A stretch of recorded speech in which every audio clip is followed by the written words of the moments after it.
방문 판매업체 리치웨이에서 시작된 코로나19 확진자가 계속해서 나오고 있습니다. 특히 확진자의 대부분은 고위험 집단인 60, 70대로 파악돼서 방역당국에 비상이 걸렸습니다. 자세한 소식은 설대우 중앙대 약학대학 교수와 함께 자세한 소식 짚어보겠습니다. 어서 오세요. 네, 안녕하세요. 네, 지금 방문 판매업체 리치웨이에서 시작된 집단 감염 추이가 지금 심상치가 않습니다. 특히나 대부분의 감염자가 고령층이라는 점에서 인명피해로 이어질 수 있다는 우려도 나오고 있는 상황이죠. 예, 그렇습니다. 말씀하신 대로 우선 감염되신 분들이 고령자시고요.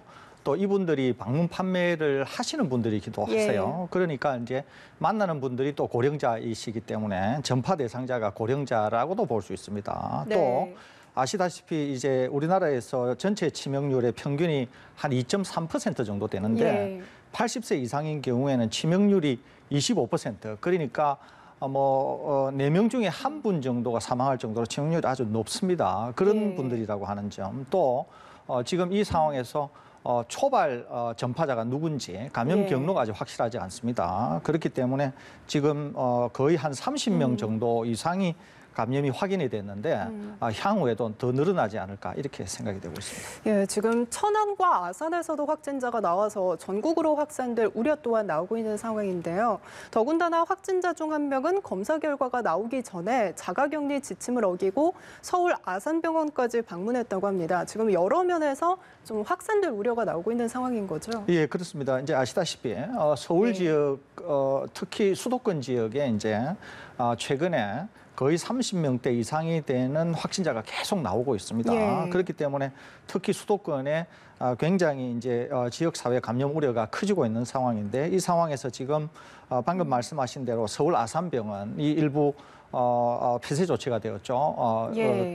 자가격리 지침을 어기고 이제 서울 아산병원을 방문하셨기 때문에 또 다른 하나는 이분을 통해서 충남, 천안과 아산에 이미 2명의 확진자가 나왔습니다. 그렇기 때문에 수도권에만 국한되던 최근의 발상 양상이 다른 지역으로까지 확대되고 있다고 하는 점에서 상당한 우려가 증폭되고 있다 이렇게 볼 수 있겠습니다. 예, 더군다나 리치웨이의 경우에는 담당 구청에 지금 방문 판매업으로 신고도 하지 않은 상태였다고 합니다.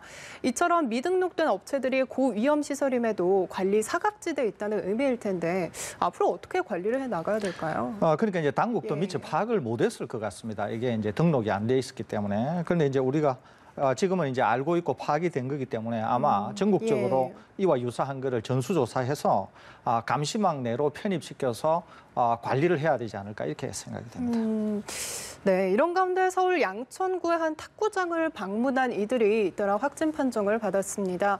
일각에서는 이번에는 탁구장이다라는 말까지 나오고 있는 상황인데요. 앞서 저희가 실내에서 이제 밀폐된 공간, 특히 헬스장에서도 감염 우려가 나올 수 있다라는 말이 이제 계속해서 제기돼 왔었는데 앞으로의 이런 감염 확산 가능성 어떻게 봐야 할까요? 이 지금 양천구 탁구장인 경우에도 이미 4명이 확진이 됐죠. 거기다가 확진되신 분들이 다른 탁구장도 한 3곳 정도를 방문한 것으로 알려져 있습니다. 이제 문제는 뭐냐면은 실내 체육 시설은 고위험 시설이라고 해서 관리 감독 하에 있는데 지금 이 탁구장인 경우에는 실내 체육 시설로 분류가 안 되기 때문에 실제로 이 시설을 이용하신 분들이 방명록 작성이나 이런 것들이 잘 안 돼 있다고 합니다. 그렇기 때문에 현재 감염 확산이 되었을 경우에는 추적이 안 되는 그런 상황에 있는 것이죠. 이것도 방금 말씀하신 그런 방문 판매와 더불어서 우리 당국이 미처 파악을 못한 그런 시설인 것으로 생각이 됩니다. 그렇기 때문에 이것도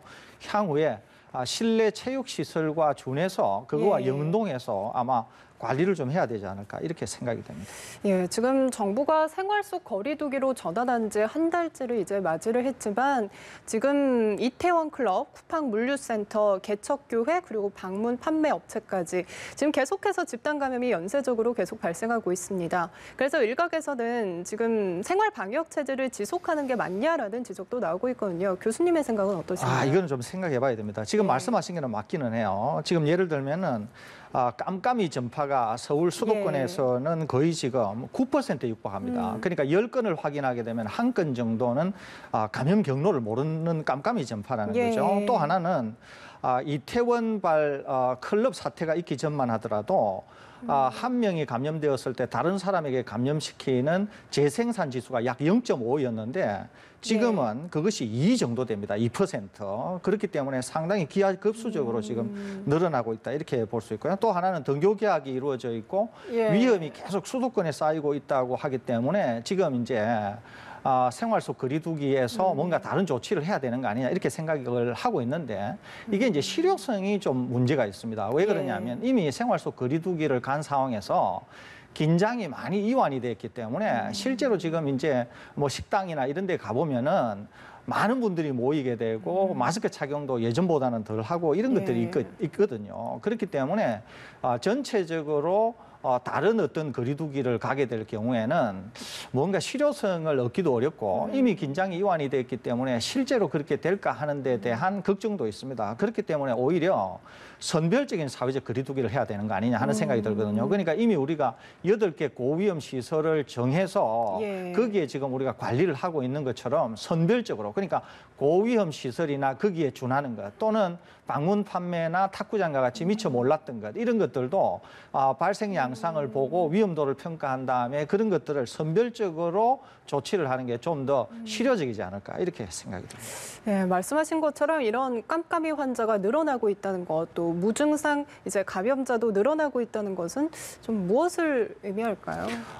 우선 무엇보다도 일단은 본인이 감염이 된 거를 모를 가능성이 많습니다. 그러니까 아예 무증상이거나 아니면은 굉장히 경증이거나 이러니까 본인이 감염이 된 사실을 모를 수가 있어요. 두 번째 하나는 역학조사가 굉장히 어렵다는 거예요. 그러니까 본인들이 스스로 나와서 검사를 받기가 어렵기 때문에 역학조사를 받기가 어려운 거죠. 그러니까 이분들이 뭔가 감염을 시켜서 사태가 터져야만 후속적인 조치가 일어날 수 있다고 하는 그런 어려움이 있습니다. 깜깜이 전파인 경우에는. 또 하나는 지금 수도권에서는 발생 양상이 워낙 빨리 일어나기 때문에 역학조사가 속도가 못 따라가는 그런 양상이 보이게 됩니다. 그렇게 되면은 감염이 되어서 역학조사로 추적이 안 된 분들 중에 그런 분들도 지금 깜깜이 전파의 대상이 될 수가 있는 거거든요. 그렇기 때문에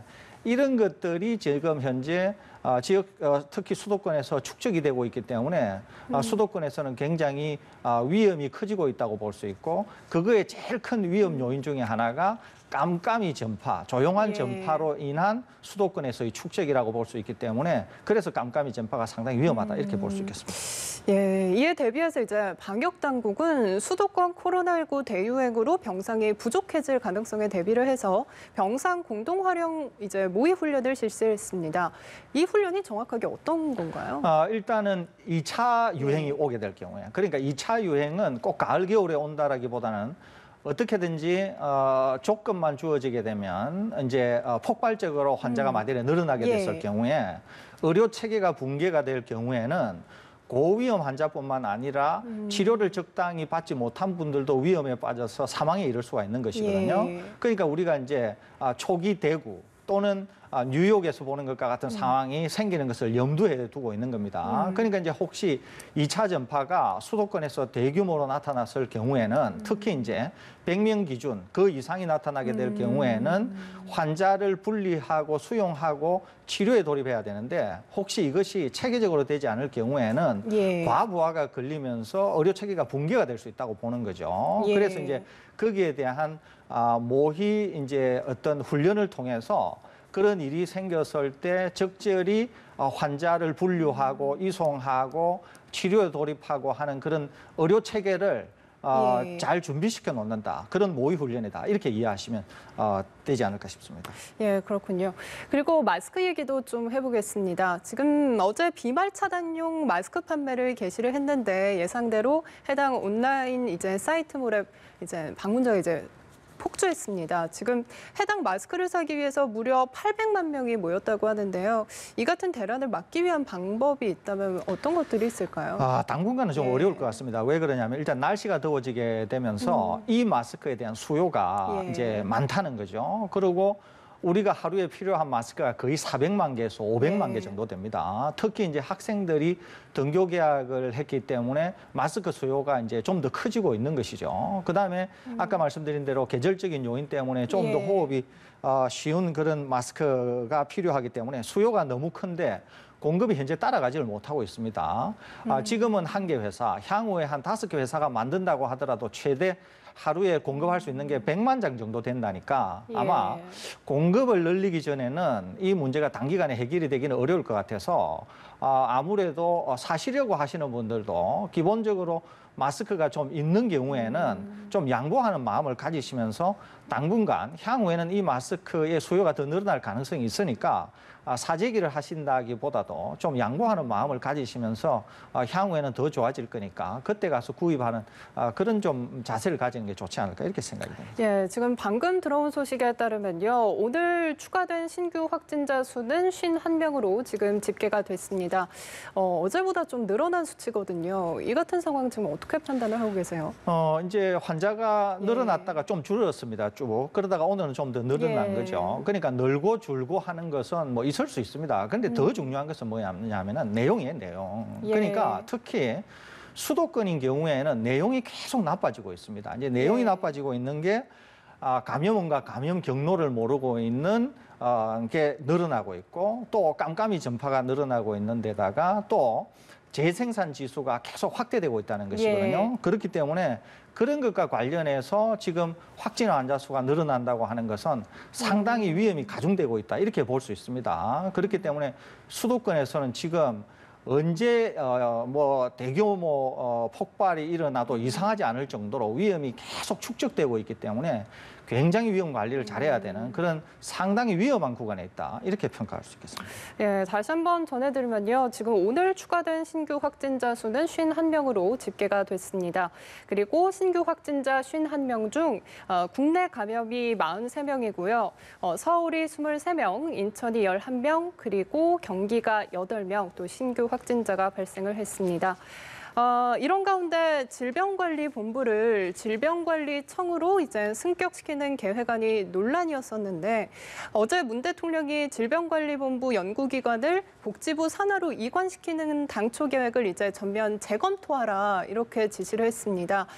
이렇게 지시를 내린 배경은 뭐라고 생각을 하세요? 예, 우선 이제 대통령께서 국민에게 약속하시고 예. 또 대통령께서 굉장히 좋은 이제 그런 어떤 안을 제안을 하셨는데 대통령께서 생각하시던 대로 이 안이 마련이 예. 되지 않았기 때문에 대통령께서 그렇게 지시한 것으로 생각이 됩니다. 그런데 이제 어제 대통령께서 원점 재검토를 요청을 하셨는데 저는 대통령께서 원점 재검토를 요청한 것조차도 저는 적당해 보이지는 않습니다. 예. 좀 더 생각해 볼 거는 있다고 생각이 돼요. 그래서 제가 좀 말씀드리고 싶은 거는 뭐냐면 지금 질병관리본부를 질병관리청으로 성격해서 전문성과 독립성을 부여하는 거다 이렇게 말씀하시고 계신데 제가 볼 때는 청보다는 처가 대통령께서 말씀하시는 거에 훨씬 적합하다고 보고 있습니다. 예.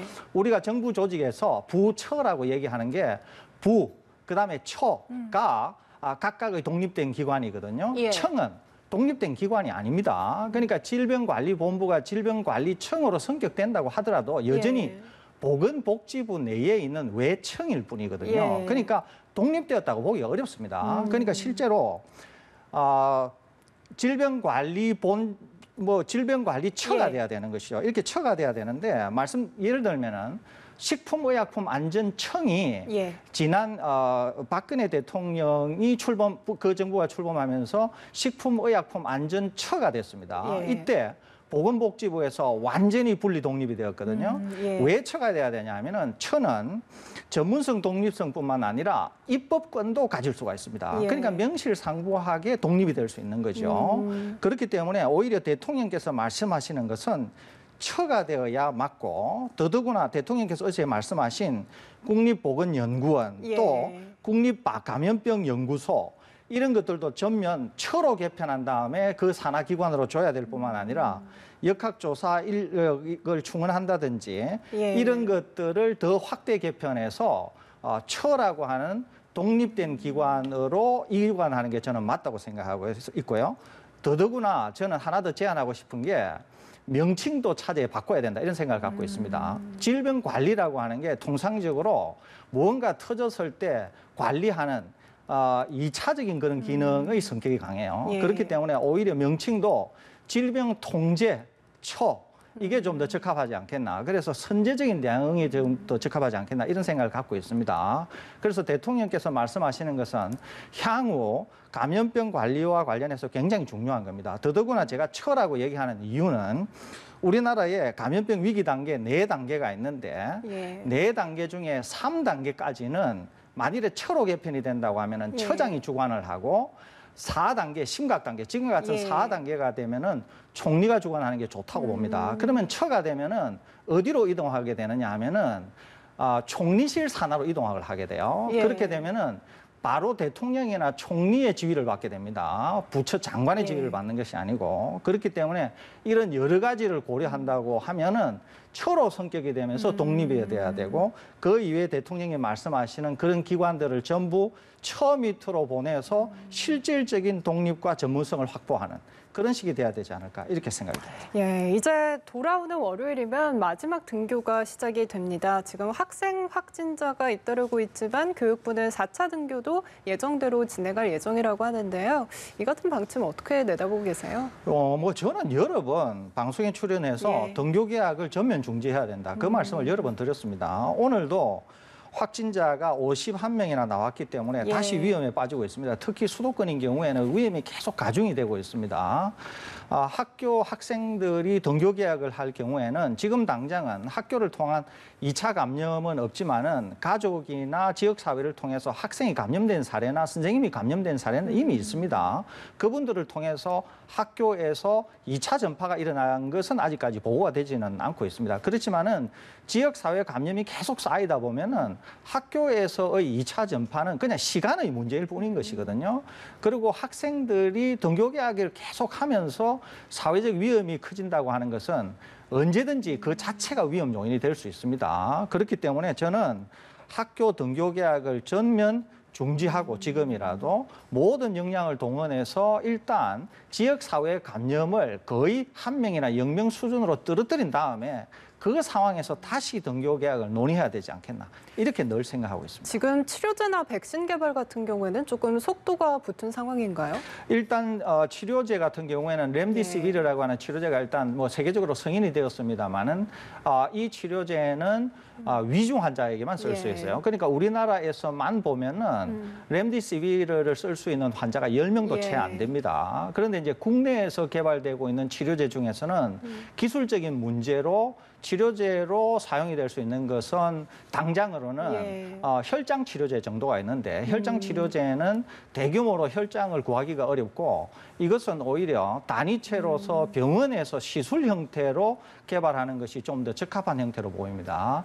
그게 아니고서는 국내에서 치료제로 사용이 될 만한 것은 지금 눈에 띄는 것은 없습니다. 다만 백신인 경우에는 전 세계적으로 몇 개가 현재 되고 있는데 모더나 백신은 기술적인 문제 때문에 사용되기는 어려울 것 같고 또 하나는 아스트라제네카에서 하고 있는 백신이 있습니다. 이것은 예. 올 9월까지 40억 명을 맞힐 수 있는 예. 백신을 이제 공급하겠다 이렇게 얘기를 했는데 이것도 아직까지 완전히 테스트가 끝나지가 않았습니다. 그렇기 때문에 테스트가 전혀 안 된 상태로 사람에게 사용이 될 가능성이 많습니다. 그래서 백신도 안전성이 확보되면서 예. 사람에게 투여할 수 있는 백신도 지금 당장으로서는 기대하기가 어려운 상황이다 이렇게 볼 수 있겠습니다. 예, 알겠습니다. 지금까지 서울대우 중앙대 약학대학 교수와 함께 코로나19 상황 짚어봤습니다. 고맙습니다.